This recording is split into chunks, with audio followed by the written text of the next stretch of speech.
Study centre. नमस्कार दोस्तों, स्वागत है आपका यूनिक स्टडी सेंटर के ऑनलाइन क्लासेस में। दोस्तों, जैसा कि जानते हैं, ये चल रही है आपकी क्लास 9th की मैथ की क्लास, जिसमें हम आपका पढ़ रहे हैं अध्याय, ये जो चल रहा है आपका अध्याय 11 चल रहा है, पृष्ठीय क्षेत्रफल और आयतन। आज जो हम देखेंगे वो देखेंगे प्रश्नावली 11.4 के क्वेश्चन देखेंगे। अभी तक आपने अगर पीछे का वीडियो नहीं देखा है, पीछे के क्वेश्चन नहीं किए हैं, तो आप डिस्क्रिप्शन बॉक्स में जाइए, वहाँ से आप पीछे का क्वेश्चन भी कर सकते हैं। दोस्तों, एक चीज़ और ध्यान देंगे आप कि अगर अभी तक आपने चैनल को सब्सक्राइब नहीं किया तो चैनल को आप सब्सक्राइब कर लीजिए, और वीडियो अगर पसंद आएगा तो वीडियो को लाइक करिएगा, ठीक है ना। और कमेंट करके हमको ज़रूर बताइएगा कि वीडियो आपको कैसा लगा, आपको क्वेश्चन समझ में आया कि नहीं। तो चलिए ज़्यादा बात नहीं करते हैं, सीधे से सीधे बात करते हैं। देखते हैं आज जो हमको पढ़ना है वो पढ़ना है गोले के बारे में। तो देखेंगे गोले का आयतन क्या होता है। गोले के साथ साथ हम लोग अर्धगोला भी देखेंगे। गोला जैसे यहाँ गोले दिख रहे हैं, तो ये देखिए एक गोला है, इसके बाद अर्धगोला है। तो इनका हम क्या करेंगे, आयतन के बारे में डिस्कस करेंगे, और उसके बाद उसके हम प्रश्नावलियों के सवाल लगाएंगे जो आपके प्रश्नावली 11.4 में है। तो आइए सबसे पहले देखते हैं गोले का आयतन होता क्या है, ठीक है ना। तो चलिए दोस्तों, गोले का आयतन देखते हैं। लिखेंगे गोले का आयतन।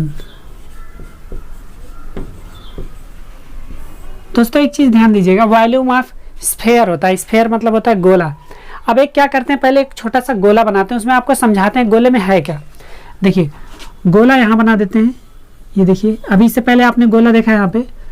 तो गोले को इस तरीके से दर्शाया जा सकता है। यहाँ केंद्र है, ये भी त्रिज्या है, ये भी त्रिज्या है, यहाँ से ये भी त्रिज्या है, ठीक ना। ये सब आर आर आर, ये सभी त्रिज्याएं हैं। ये गोला है। गोला और वृत्त में बहुत अंतर होता है, हमने कई बार आपको बताया है। वृत्त 2D आकृति है, गोला 3D है। गोले में आयतन निकलता है, वृत्त में क्षेत्रफल निकलता है, ठीक है ना। तो जो गोले का आयतन होता है दोस्तों, वॉल्यूम ऑफ स्फीयर जो होता है वो होता है 4/3 पाई आर क्यूब। अब दोस्तों एक बात और देखेंगे, 4/3 क्यों होता है और पाई आर क्यूब क्यों होता है। पूरे मेंसुरेशन के फार्मूले में आपको आर क्यूब जो है इसी गोले में मिलेगा, ठीक ना।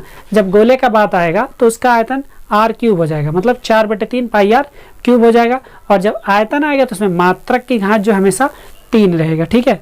तो ये तो हो गया गोले का आयतन। गोले का पृष्ठीय क्षेत्रफल हम लोग पढ़ चुके हैं पीछे, ठीक है ना। और देखिए अब लिखा अर्धगोले का आयतन। इसके बाद क्या करते हैं, अर्धगोले का आयतन। अर्ध गोले का आयतन।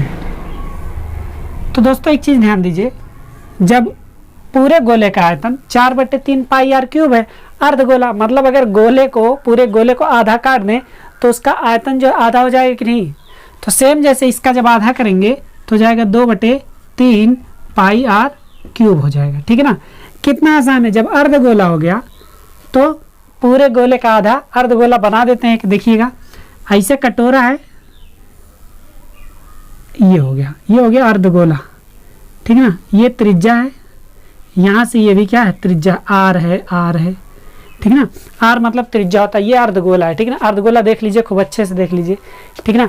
तो ये हो गया गोले का आयतन 4/3 पाई आर क्यूब, अर्धगोले का आयतन 2/3 पाई आर क्यूब हो गया। तो इतना तो गोले का जो परिचय था वो हो गया। अब हम क्या करते हैं, जो आपके प्रश्नावली 11.4 के क्वेश्चन हैं उनको हम क्या करते हैं, बारी बारी लगाते हैं। तो इस वीडियो में आप देखेंगे सबसे पहला क्वेश्चन। तो चलिए लेट नहीं करते हैं और देखते हैं आपके प्रश्नावली 11.4 का सबसे पहला क्वेश्चन। आइए सबसे पहला क्वेश्चन पढ़ते हैं। देखिए क्वेश्चन क्या कह रहा है, जब अन्यथा ना कहा जाए पाई बराबर 22/7 लीजिए। मतलब जब तक और कुछ ना दिया जाए तब तक पाई का मान कितना लेना है, 22/7 ही लेना है। तो देखिए सबसे पहला क्वेश्चन देखिए ऊपर आ रहा है दोस्तों, ऊपर से आप क्वेश्चन देख सकते हैं। अगर आपके पास बुक नहीं है, चिंता करने की जरूरत नहीं, सारे क्वेश्चन को हम ऊपर आपको बारी बारी दिखाएंगे, उसको सॉल्व भी करवाएंगे। आप पूरा का पूरा, आपको कहीं भी कोचिंग जाने की जरूरत नहीं है, आप घर पे बैठ के भी पूरी की पूरी तैयारी कर सकते हैं। जो नहीं समझ में आता आप कमेंट करिए, हम उसका फिर से वीडियो बना के डालेंगे। चलिए पहला क्वेश्चन पढ़ते हैं। उस गोले का आयतन ज्ञात कीजिए जिसकी त्रिज्या निम्न है। उस गोले का आयतन ज्ञात कीजिए जिसकी त्रिज्या निम्न है। किताब रखते हैं साइड में। देखिए त्रिज्या दिया गया है, 2 क्वेश्चन है पहले में। देखिए जो पहले में 2 क्वेश्चन है उसमें देखिएगा हाँ तो दोस्तों कितने क्वेश्चन है, 2 क्वेश्चन है पहले में, तो पहला वाला दूसरा वाला कह रहा है उस गोले का आयतन ज्ञात कीजिए जिसकी त्रिज्या ये इतना दिया गया, इतना और इतना दिया गया। तो क्या कहते हैं, लिखते हैं गोले का आयतन, गोले का आयतन बराबर, अभी हमने बताया था आपको गोले का आयतन जो होता है 4/3 पाई आर क्यूब होता है। क्या होता है, 4/3 पाई आर क्यूब।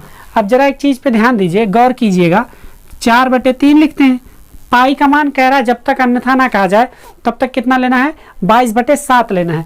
तो क्या करते हैं 22/7 ले लेते हैं, 22/7 आर क्यूब। आर क्यूब मतलब त्रिज्या यही है 7, यही तो आर है, त्रिज्या को रेडियस बोलते हैं, वही 7 है। तो लिखते हैं 7 × 7 × 7। अब जरा देखिए ध्यान से, 7 से 7 कैंसिल कर दिए, ठीक है ना, समझ में आया। और देखिए कुछ कट रहा है, कुछ नहीं कट रहा है, करते हैं 22 चौक 88 हो गया, गुणे 7 सते 49 हो गया, बटे 3 हो गया। यहाँ तक समझ में आया, बहुत बढ़िया। 49 और 88 का क्या करते हैं, गुणा करते हैं उसका बटे 3। तो लिखते हैं यहाँ 88 और 49 इनका गुणा करना है। गुणा का हमने बहुत सारा ट्रिक भी बताया, आप जाके सारा ट्रिक में देख सकते हैं। देखिए ट्रिक में खोजना बहुत आसान है, लिखिए मैथ ट्रिक्स, पीछे लिख दीजिए यूनिक स्टडी सेंटर, बस यूट्यूब पे कहीं से भी आप सर्च करेंगे तुरंत मिल जाएगा आपको। देखिए 9 × 72 को 2 हासिल 7, 9 × 72, 72 में 7 जोड़ देंगे 79 हो जाएगा। ऐसे 4 × 32 को 2 हासिल 3, 4 × 32, 33, 34, 35, 35 हो गया। जोड़ लीजिए 2, 9 2 11 के 1 हासिल 1, 7, 5 12 और 1 13 को 3 हासिल 1, 3 और 1 4, 43 12 हो गया। कितना हो गया, 43 12, 43 12 बटे 3। चाहे तो आप इसको क्या कर सकते हैं, भाग भी कर सकते हैं। चलिए भाग करते हैं, देखते हैं कितना आता है लगभग, ये भी आपका आंसर हो जाएगा, ठीक है ना। इतना लिख के सेंटीमीटर क्यूब लिख देंगे या घन सेंटीमीटर लिख देंगे, तब भी आंसर हो जाएगा। हम क्या करते हैं, इसको और डिवाइड करते हैं, ठीक है ना। देखिएगा, और एक चीज ध्यान दीजिए, आप पीछे की कक्षाओं में पढ़ चुके हैं, 3 है तो शांत नहीं आएगा, लगभग में आएगा, ठीक है। आपका आंसर ये भी हो सकता है आपके आंसर में इतना ही दिया हो और पीछे लिखा हो सेंटीमीटर क्यूब।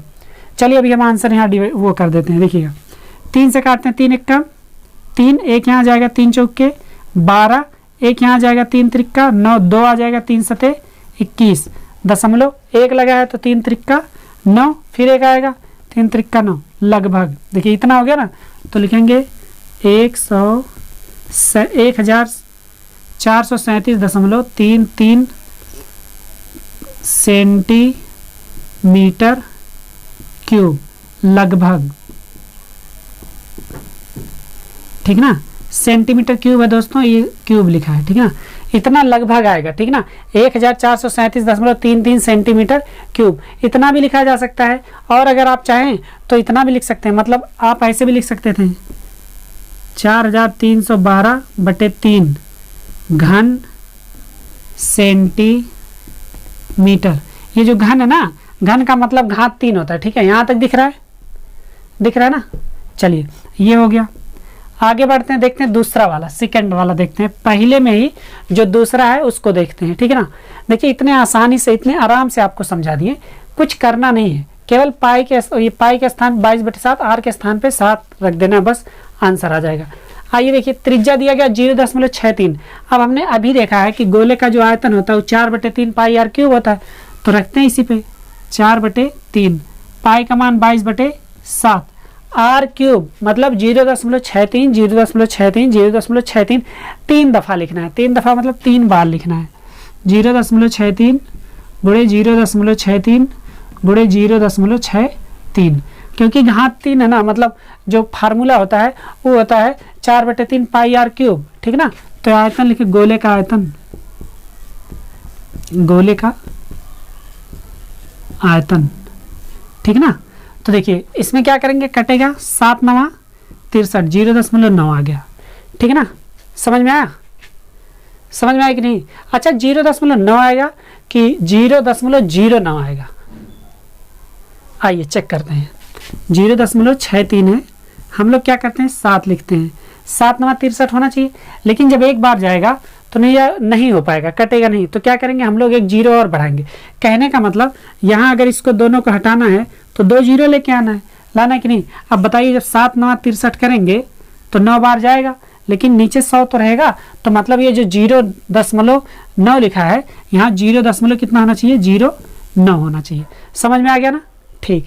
और देखिए 3 से कटता है, 3 से काट दीजिए, 3 त्रिका 9। ठीक है, और कोई कटेगा? नहीं कटेगा। तो अब देखिए क्या बचा हमारे पास, 4 गुणे 22 गुणे 0.09 0.03 क्योंकि 3 से काट दिए, गुणे 0.63 गुणे 0.63। ठीक ना, इतना है। अब इनका क्या करना है, गुणा करना है। तो चलिए आइए देखते हैं गुणा कैसे करते हैं। देखिए कैलकुलेशन आपका एकदम बढ़िया होना चाहिए, उसमें कोई भी कमी नहीं होनी चाहिए। कैलकुलेशन में अगर कमी हुई तो आपका क्वेश्चन गलत हो जाएगा। ठीक है ना, तो चलिए करते हैं। सबसे पहले देखिए 3 है, 22 है, 4 है, तो 22 चौक का क्या कर ले, 88 कर ले। ध्यान दीजिएगा, 22 चौक 88, 88 में 3 का गुणा करें। देखिए पहले इसका करते हैं, उसके बाद अलग से इसका करते हैं।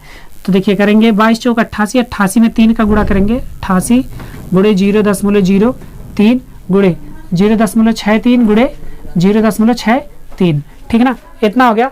इनका गुणा करते हैं पहले। देखिए 3 8 24 को 4 हासिल 2, 3 8 24, 25 26, कितना हो गया 26। लेकिन एक चीज़ ध्यान देना है, 2 अंक पे दशमलव है, 2 अंक पे दशमलव लगा देना है। ठीक है, फिर गुणे में 63 का गुणा करना है, 63 से। ध्यान दीजिएगा, मतलब स्क्वायर निकाल देना है। तो ये चीज़ हटाते हैं, यहाँ पे जो गुणा किए हैं।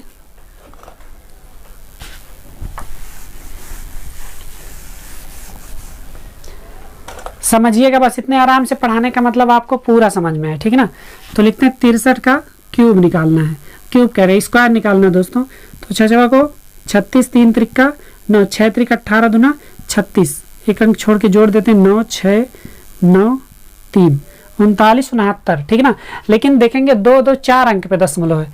देखिए 2 अंक और 2 अंक, तो क्या लिखेंगे 39 69 तो लिखेंगे, 0 दशमलव लगा देंगे, 4 अंक से दशमलव लग गया ना।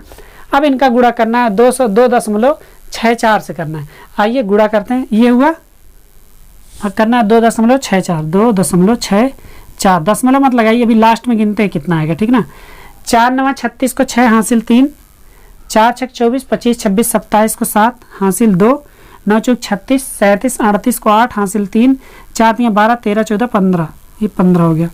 6 से 6 9 में 54 को 4 हासिल 5, 6 चौक 36, 36 में 5 जोड़ेंगे, 37 38 39 40 41, 41 को 1 हासिल 4, 6 9 में 54, 54 में 4 जोड़ेंगे 58 हो जाएगा, 58 को 8 हासिल 5, 6 त्रिक 18, 18 में 5 जोड़ेंगे 23 हो जाएगा। फिर 2 9 18 को 8 हासिल 1, 2 6 12 1 13 को 3 हासिल 1, 2 9 18 1 19 को 9 हासिल 1, 2 3 6 और 1 7, इनको जोड़ेंगे 6 7 4 11 को 1 हासिल 1 हो गया 8 और 1 9 1 10, 8 18 को 8 हो गया, हासिल कितना आ गया 1 आ गया 8। देखिए 8 1 9 9 3 12 12 5 17 को 7 हासिल 1 हो गया, 9 1 10 और 1 11, 11 में 3 जोड़ देंगे 14 को 4 हासिल 1 हो गया 7 3 10 हो जाएगा। इतना आया 10 47 816। लेकिन एक चीज़ का ध्यान देना दोस्तों, कितने अंक पे दशमलव, 2 अंक यहाँ और 4 अंक यहाँ, 1 2 3 4 2 6, 6 अंकों पे दशमलव, 3 3 6 अंकों पे दशमलव लगाएंगे तो इतना आ जाएगा लगभग। देखिए तो लिखेंगे 1.047816, इतना आ रहा ना। लेकिन एक चीज़ ध्यान दीजिए, दशमलव के बाद केवल 2 अंक लेते हैं। कितने अंक? केवल 2 अंक लेते हैं। तो जब 2 अंक लेंगे तो यहाँ देखिए 1.04 लिखा है, यहाँ 7 है, 5 से अधिक है ना। तो उस 7 को क्या कर सकते हैं, हटा के, इतना हटा के 4 को हम लोग क्या लिख सकते हैं, 5 लिख सकते हैं। मतलब लिख देंगे 1.05, ठीक है ना। इतना मीटर क्यूब लगभग क्या लिख देंगे, और लगभग लिखने की जरूरत नहीं, पूरा कन्फर्म माना है तो कितना लिख देंगे 1.05 मीटर क्यूब, मीटर क्यूब ये लिख सकते हैं। या तो लिख सकते हैं, देखिएगा 1.05 घन मीटर, ठीक है ना। आंसर आपका, चाहे इसको मानिए ऐसे घन मीटर लिख सकते हैं, मीटर क्यूब लिख सकते हैं। तो दोस्तों उम्मीद करते हैं ये पहला क्वेश्चन इतने आराम से आपको हमने समझाया, पूरा कॉन्सेप्ट के साथ कैसे कैसे हुआ ये आपको अच्छे से समझ में आ गया होगा। अब अगर समझ में आ गया ना तो कमेंट करके बताइए समझ में आ गया। कितनी अच्छी बात ना, अगर आराम से सारे क्वेश्चन आप समझते चले जाएंगे तो आगे चल के आपको पृष्ठीय क्षेत्रफल में कोई दिक्कत नहीं होने वाला। पीछे का जितना पढ़ा है वो सब भी आप जाके देख सकते हैं आसानी से। अगर पीछे का नहीं देखें ना तो जाइए डिस्क्रिप्शन बॉक्स में, और अगर तब भी नहीं मिला खोजने पर तो आप यूट्यूब पे सीधे सीधे लिखिए जो चैप्टर आपको पढ़ना उस चैप्टर का नाम डालिए, पीछे यूनिक स्टडी सेंटर, कुछ भी सर्च कीजिए, पीछे यूनिक स्टडी सेंटर लिख दीजिए, सब आ जाएगा। ठीक है ना। चलिए दोस्तों, मिलते हैं आपसे आपके दूसरे वाले क्वेश्चन में। तब तक के लिए बने रहिए यूनिक स्टडी सेंटर के साथ। Bye bye, take care and जय हिंद।